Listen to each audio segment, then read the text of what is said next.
Hello students, ये इस video में हम चैप्टर नंबर 9 जो कि एनालिसिस ऑफ फाइनेंशियल स्टेटमेंट्स हैं, अकाउंट्स का सेकेंड लास्ट चैप्टर है, उसका वीडियो सॉल्व करने वाले हैं ऑब्जेक्टिव क्वेश्चंस का। काफ़ी बच्चे ये चैप्टर ऑप्शन में छोड़ देते हैं। वैसे इजी चैप्टर है बेटा, ऑप्शन में छोड़ने जैसा नहीं है। Select the most appropriate alternative from those given below and rewrite the sentence.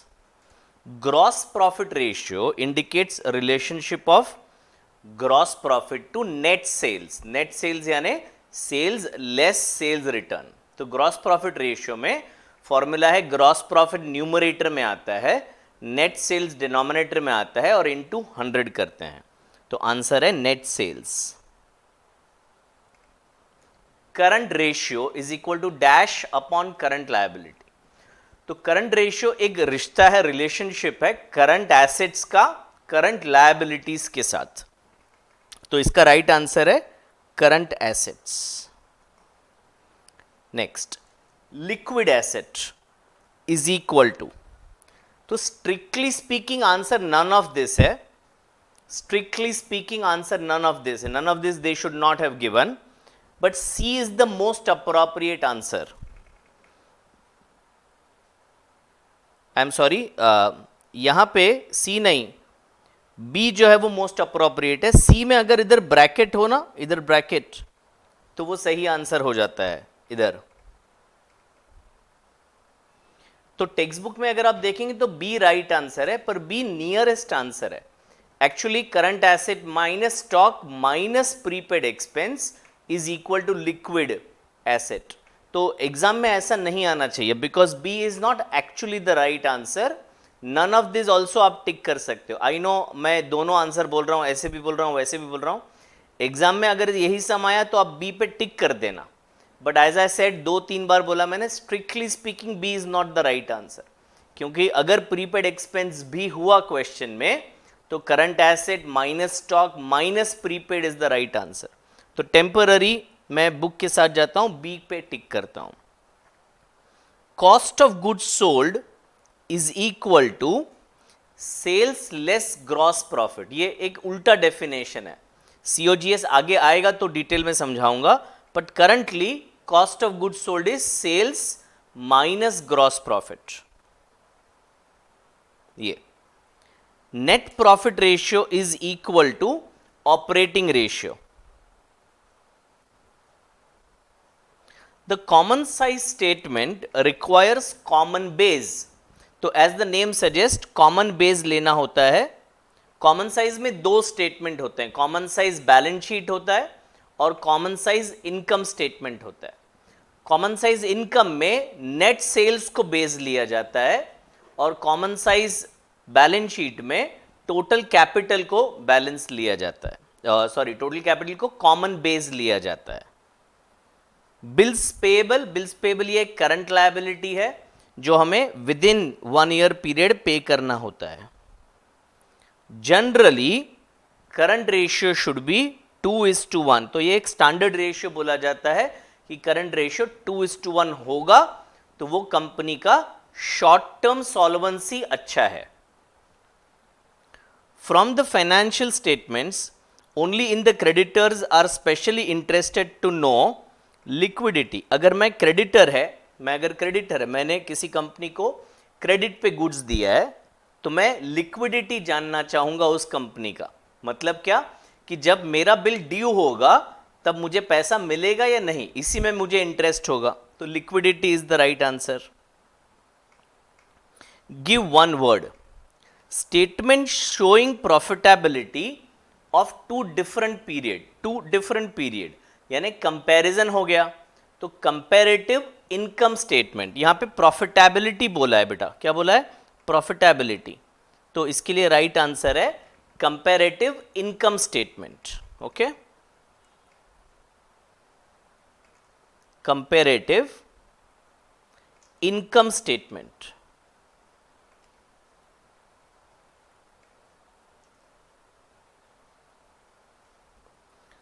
The ratio which measures the relationship between gross profit and net sales, तो इसका आंसर है ग्रॉस प्रॉफिट रेशियो। इसमें कुछ समझाने जैसा नहीं है बेटा। ग्रॉस प्रॉफिट रेशियो रिश्ता दिखाता है हमें ग्रॉस प्रॉफिट का सेल्स के साथ। Critical evaluation of financial statement to measure profitability, इसको कहते हैं analysis of financial statements. Critical evaluation, critical, इसको कहते हैं analysis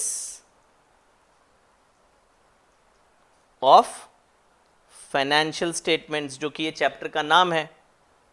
a particular mathematical number showing relationship between two accounting figures, इसको बोलते हैं ratio.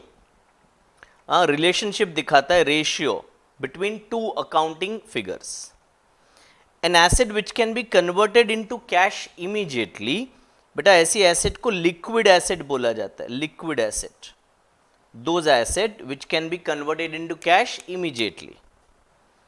The ratio measuring relationship between net profit and ownership capital employed, इसको शॉर्ट फॉर्म में Ross बोला जाता है, फुल फॉर्म है return on capital employed. The statement showing financial position of different period और previous year end current year. तो इधर financial statement बोला है, तो इधर राइट आंसर है comparative balance sheet. Comparative balance sheet, ऊपर वाला था कंपैरेटिव इनकम स्टेटमेंट था, और यह है comparative balance sheet. Statement showing changes in cash and cash equivalent during a particular period, बेटा इसको कहते हैं cash flow statement. Cash flow statement. Activity related to acquisition of long term assets and investment, तो ये cash flow statement का ही part है। जब मैं जो कैपिटल जनरेट हुआ है, जो पैसे जनरेट हुए हैं, उस पैसे को जब मैं इन्वेस्ट करता हूं, किधर, फिक्स्ड एसेट्स में या इन्वेस्टमेंट में, तो उस एक्टिविटी को इन्वेस्टिंग एक्टिविटी कहा जाता है। उस एक्टिविटी को इन्वेस्टिंग एक्टिविटी कहा जाता है बेटा। The ratio that establishes relationship between quick asset and current liability, इसका नाम है लिक्विड रेशियो या liquidity ratio. Acid test ratio भी बोलते हैं, क्विक रेशियो भी बोलते हैं, जो भी बोलोगे राइट आंसर मिलेगा। ओके, जो लिक्विड रेशियो है उसमें डिनोमिनेटर में क्विक लायबिलिटी या करंट लायबिलिटी दोनों में से कोई भी यूज किया जाता है बेटा। तो strictly speaking denominator should be quick liability, but question में करंट लायबिलिटी लिखा था। Financial statements include only balance sheet, ये फॉल्स स्टेटमेंट है। Above statement is false. Reason क्या लिखोगे? Financial statements include trading account, P&L account and balance sheet. Profit and loss account gives your profit और loss incurred during the year, and balance sheet gives financial position at the end of the year. ठीक है, therefore financial statement does not include only balance sheet, it includes profit and loss and balance sheet. Analysis of financial statement is a tool but not a remedy. एक example देता हूं। अभी आपको पता है काफी बीमारी चल रही है, कोरोना वायरस वगैरह चल रहा है, तो से आपको थोड़ा सा बुखार है और आप रिपोर्ट निकालने के लिए गए। रिपोर्ट में पता चला कि आप कोरोना पॉजिटिव हैं, तो क्या ट्रीटमेंट हो जाएगा? ना। रिपोर्ट निकालना ये एक टूल है। अब रिपोर्ट निकालने से पता चलेगा कि पॉजिटिव है या नेगेटिव। अभी पॉजिटिव अगर निकले तो दवाई लेना पड़ेगा ना, तब जाके ठीक हो जाएंगे। तो फाइनेंशियल स्टेटमेंट का एनालिसिस करना इज इक्वल टू रिपोर्ट निकालना।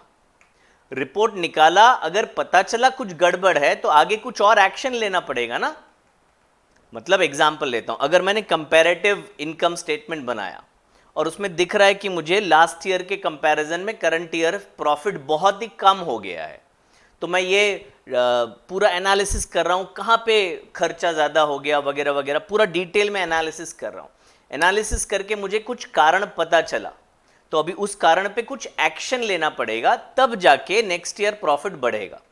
तो ये जो फाइनेंशियल स्टेटमेंट का एनालिसिस करते हैं वो एक टूल है, एक जरिया है जिससे हमें प्रॉब्लम पता चलता है और उसके बाद हम एक्शन ले सकते हैं। ठीक है, तो ये पूरा कारण आप खुद लिख लेना। तो is a tool but not a remedy, ये ट्रू स्टेटमेंट है बेटा। परचेज ऑफ फिक्स्ड एसेट्स, ये टाइपिंग मिस्टेक हुआ है, purchase of fixed assets is operating cash flow, ये फॉल्स है। मैंने अभी ऊपर ही समझाया था, फिक्स्ड एसेट्स परचेज करना ये एक इन्वेस्टिंग एक्टिविटी होता है। सो purchase of fixed assets is an investing activity and not an operating activity. Dividend paid is not a source of fund, ये भी ट्रू स्टेटमेंट है। सोर्स ऑफ फंड मतलब पैसे आना, डिविडेंड पे कर रहे हैं, एक्चुअली क्वेश्चन में ही आंसर है। अगर कुछ हम पे कर रहे हैं तो वो सोर्स कैसे हो सकता है, वो तो एप्लीकेशन ऑफ फंड्स हो गया। So dividend is paid on equity shares and dividend paid is a outflow, it is shown in financing activities under cash flow. Gross profit depends on net sales, ये true है।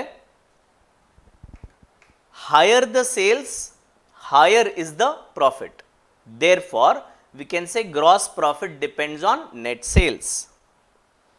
Payment of cash against purchase of stock is use of fund, ये भी true है। Example, मैंने कुछ stock खरीदा, मेरा एक रेडीमेड गारमेंट्स का दुकान है और मैंने गारमेंट्स का स्टॉक खरीदा, पैसा दिया और गुड्स परचेज किया और फिर लगा दिया दुकान में डिस्प्ले में। तो स्टॉक मेरा बढ़ रहा है और कैश मेरा कम हो रहा है। तो स्टॉक बढ़ना इज एप्लीकेशन ऑफ फंड्स, पैसे जा रहे हैं और इसको हम ऑपरेटिंग एक्टिविटी में शो करते हैं outflow. Ratio analysis is useful for interfirm comparison, yes very good, absolutely true है। तो एग्जाम्पल, अगर मैंने ए कंपनी और बी कंपनी दोनों का प्रॉफिटेबिलिटी रेशियो निकाला, GP ratio, net profit ratio, A का और बी का, है ना। जैसे एज ए टीचर मैंने एक स्टूडेंट का दूसरे स्टूडेंट के साथ कंपैरिजन करने के लिए उनके परसेंटेज निकाले। तो जो वीक स्टूडेंट है, जो कम मेहनत कर रहा है, उसको मैं बुलाऊंगा, बेटा आजा बात करते हैं, उससे डिस्कशन करेंगे, देखेंगे कहाँ गड़बड़ हो रहा है, उसको मेंटरिंग करेंगे और उसको हायर लेवल पे लेके आएंगे। तो ratio analysis is good for interfirm comparison, A limited का बी लिमिटेड के साथ कंपैरिजन हो सकता है। Short term deposits are considered as cash equivalent, ये ट्रू स्टेटमेंट है। जब हम कैश फ्लो स्टेटमेंट बनाते हैं then short term deposits are treated as cash और cash equivalent. Activity ratio and turnover ratio are the same, ये भी एक ट्रू स्टेटमेंट है। तो टर्नओवर रेशियो क्या होता है, एक एग्जांपल देते हैं। से एग्जांपल, डेटर्स 2 लाख रुपया है और सेल्स 12 लाख रुपया है। तो इसका मतलब डेटर का टर्नओवर साल में 6 बार होता है, 12 लैक्स डिवाइड बाय 2 लैक्स। तो एक्टिविटी रेशियो और टर्नओवर रेशियो ये डिसाइड करता है कि फर्म का क्या एक्टिविटी है। दूसरा एक एग्जांपल लूं, अगर मेरे पास फिक्स्ड एसेट्स 5 लाख है और मेरा सेल 20 लाख हुआ है, तो एसेट टर्नओवर रेशियो 4 टाइम्स हुआ, यानी 5 लाख की एसेट को यूज करके मैंने 20 लाख का सेल कर दिया। कोई और कंपनी है जिसने 10 लाख की एसेट यूज करके 20 लाख का सेल किया है, तो वो एसेट को कम यूटिलाइज कर रहा है, डबल हो गया उसका, 10 लाख की एसेट है, 20 लाख का सेल्स है, तो उसका टर्नओवर रेशियो 2 है, पहली कंपनी का टर्नओवर रेशियो 4 है, तो कम एसेट यूज करके ज्यादा सेल कर रहा है। तो ये दोनों सिनोनिमस टर्म्स हैं, एक्टिविटी रेशियो और turnover ratio means one and the same. Current ratio measure the liquidity of the business, ये ट्रू है, पर हम कह सकते हैं शॉर्ट टर्म सॉल्वेंसी। इसके बाद एक और रेशियो होता है लिक्विड रेशियो, जो इमीडिएट सॉल्वेंसी मेजर करता है। So current ratio measures liquidity of the business, true. आगे आप लिख सकते हैं it measures short term solvency of the business, ideal current ratio should be 2:1। Ratio analysis measures profitability efficiency and financial soundness of the business, ये true है। So इसका reason हम लिख सकते हैं, using ratio analysis we can find out different profitability ratio such as gross profit ratio, net profit ratio, return on capital employed, current ratio, quick ratio, and find out efficiency of profitability and financial soundness. Usually current ratio should be 3:1, ये false है, objectives में भी पहले आ चुका था। Usually current ratio, ideal current ratio is 2:1, that is current asset should be twice of current liability. Answer in one sentence. Mention two objectives of comparative statement. So comparative statement number one gives us point by point difference between what happened last year and what happened current year. So it can give us increase or decrease in individual items of maybe profitability और individual items of financial position, यानी कि income और balance sheet. और second objective, it can give us a detailed analysis about percentage change in each and every item. State 3 examples of cash inflow. तो पहला example मैं लूंगा issue of shares,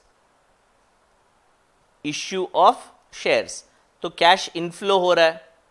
second मैं example लेता हूं cell of fixed assets, और third मैं example लेता हूं इश्यू ऑफ डिबेंचर्स या लोन टेकन, लोन टेकन।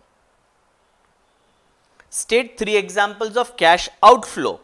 तो फर्स्ट एग्जाम्पल लेता हूं मैं purchase of fixed assets, purchase of fixed assets. Second example मैं लेता हूं dividend paid, and third example I am taking loan repaid. ऊपर लोन टेकन लिया है तो उसका रिवर्स कर देते हैं, loan repaid. Give formula of gross profit ratio. So formula of gross profit ratio is gross profit upon net sales into 100। आगे आपको अगर एक्सप्लेन करना है तो gross profit is equal to net sales minus COGS, and net sales is equal to gross sales minus sales return. Give formula of gross profit, सिर्फ gross profit बोला है, तो gross profit is equal to net sales less COGS. COGS का मतलब होता है cost of goods sold, और COGS का फॉर्मूला आगे आने वाला है तो वो ही आप यहां पे लिख सकते हो। State 3 examples of current assets. तो 3 एग्जाम्पल्स ऑफ करंट एसेट है, पहला है स्टॉक, जिसको इन्वेंट्री भी बोला जाता है, इन्वेंट्री। सेकेंड है debtors,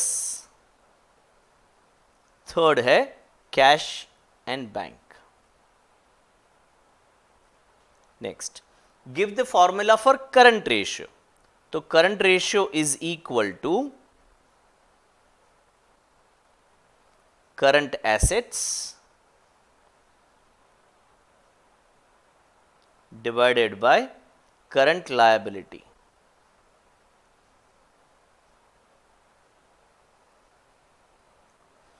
give the formula of quick asset.